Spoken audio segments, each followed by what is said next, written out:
Hi, this is Amina, and in this video I'm going to show you quickly how to create a meeting in a Google Calendar and how to invite people to that meeting with a Google Meet invitation or a Zoom link. So without wasting time, let's go to our calendar. So I'm already logged into my Google. I'm already logged into my Gmail. So this is my Google account here. I'm going to the 9 dots called waffle dots there. I'm going to click there and I'm going to look for my calendar, which is there. Again, the calendar can be anywhere. You can deplace it as you want. This one, it was in the bottom, but let me just put it somewhere on top here so I can access it easily. I'm going to open my calendar by doing a double click on it, and then I will select, I will go to create an event. That event is a meeting, and then I'm going to name my meeting. So I'll type in the name there. Let's say call with Westminster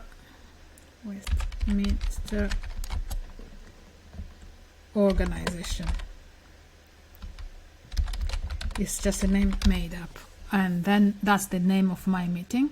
And I'm going to select the date. So here the date is automatically the date of today, which is the 14th of November. But if I want the meeting to be on a different date, I'm just going to click on that day there, and then I will select a day. See, if I want the meeting to be next week Monday, I'm gonna go there. It's gonna be no, that's Sunday. I've just selected Sunday. Okay, so I want the meeting to be on Monday, so I'm gonna go on Monday 21st of November.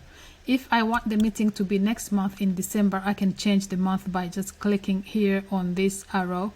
So I'm gonna go to December, or I can go all the way to January just by clicking on the next month by just clicking on that arrow there. So let me go back to December. Let's say I want the meeting to be on Monday 12th December. I'm going to select there. The time, I've got 1 to 2 p.m. here. It's just because it's almost 1 p.m. here, so they always select the nearest hour. But if I want to change the time, let's say I want the meeting to be early in the morning, I'd click on the time, and then I'd scroll all the way up to the time that I want. If I want the meeting to be at 8:30, for example, I'm going to select 8:30. That's it, 8:30 to 9:30. And if it's a longer meeting, I can change the finish time there. Let's say 8:30 to 10. That's a 1 hour and a half meeting. Yeah, you can change it as you want. If I wanted the meeting to be later in the afternoon, I can just scroll down by just clicking and dragging this little thing here, and I could select the time that I want. If I want the meeting to be at 4 p.m., I can select 4 p.m. there, and then so this is 4 to 5:30, and if that's not my ending time, I can always change it. Also, I can edit, so I don't have to always select by scrolling up and down using this little thing there. I can also type click into the time there and change the time manually. Let's say I want the meeting to start at 10 minutes past 4, so I've just added that manually. So I just want to show that not all the time are given here.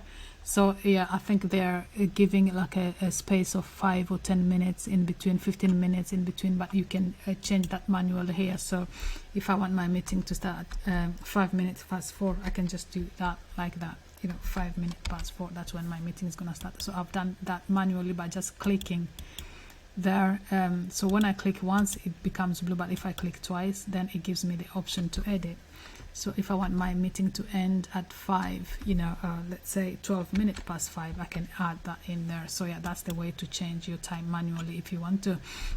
And if it was an all-day meeting, I would just click on all day there, but because it's not an all-day meeting, I'm just gonna unselect that. And I've got my meeting starting at 4, so 5 minutes past 4, and it's ending at 12 minutes past 5. Now it's not a repeat meeting, so I'm not gonna click on repeat there. But if it's a meeting that I wanted to happen every week, for example, I'd go on repeat there and set it to be a weekly meeting or a monthly meeting on every second Monday of the month, or it could be an annual meeting, so every December the 12th, or it could be every day meeting every weekday, so Monday to Friday.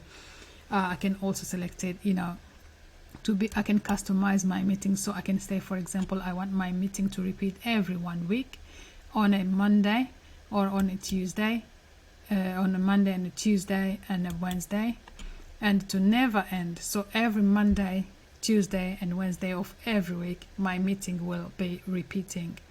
So it's like a team meeting that it takes place every Monday, Tuesday and Wednesday at the same time. Or it could be that it will end on I put a date in there where I want my meeting to end. Let's say I want it to end at the end of March 2023. So I've selected that there. Or it could be that I select that the meeting end after we've had like 10 sessions.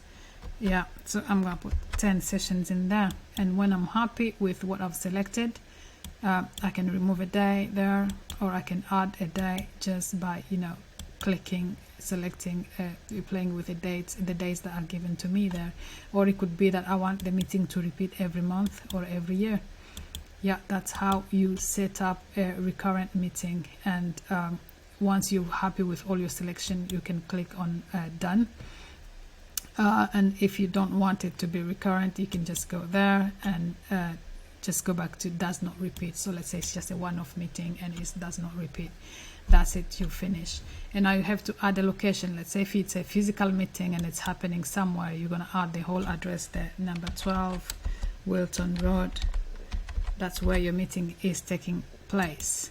But if it's a virtual meeting, it's just a Google meeting, you're just going to add a Google Meet there.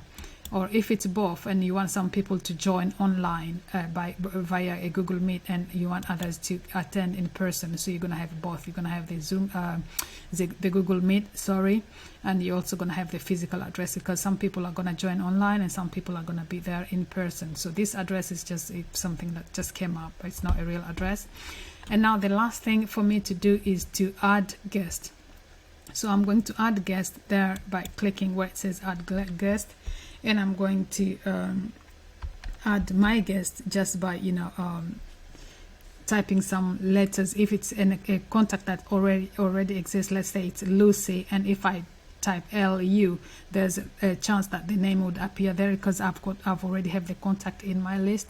So I'm going to add this as an example thing that I've just created, Mr. Example, as an example for just this calendar. Also, I've created another fake name, Morris something, which I'm going to add here, Morris Kenny, who is another invitee. And if I want to add somebody who is not in my contact list, I'm just going to have to type their name fully. So let's say I'm inviting Zena at, ncadmin.net. So that's another fake email address that I've just created, but they were not in my contact, so I've had to type them. I've had to type the email address in there, and then I'm going to click on enter on my keyboard to get it added on my list. Yeah, so I've added the two email addresses, two contacts that were on my contact list. The third contact wasn't on my contact list, but I've just typed their name in there. I'm going to type somebody else. Let's say sample at sample.com. So yeah, that's how I add people email addresses that are not on my contact list, and I'm going to press enter to get it added to the list. Yeah, so I've got 4 people that I'm inviting to my meeting here. I've got Zena, I've got Sample, I've got Morris, and I've got Mr. Example. They are all fake email addresses. They are not real. And they have the option to join via Google Meet, because I've added the Google Meet there, but I've also added a physical address where they can come to on the meeting. And I'm going to save my meeting because I've finished creating it. And I'm going to send so that people can receive notification to know that they've been invited to a meeting. And that's all. That's how you create a meeting. So if I click on undo here quickly, because I've got a few minutes to kind of cancel the minute that I've just created if I wasn't sure. So everything that I've created, the meeting that I've created have been undone, have been cancelled. It hasn't been sent to anybody. Yeah, just as a recap, I'm going to create a meeting there. I'm going to go and create an event.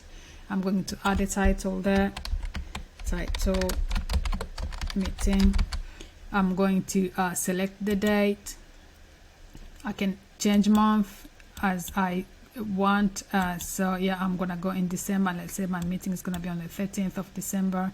I can change the time by starting time and end time. I can change it like that. I can also change it manually by just clicking in there and change, you know, delete what I want to delete and add what I want to add.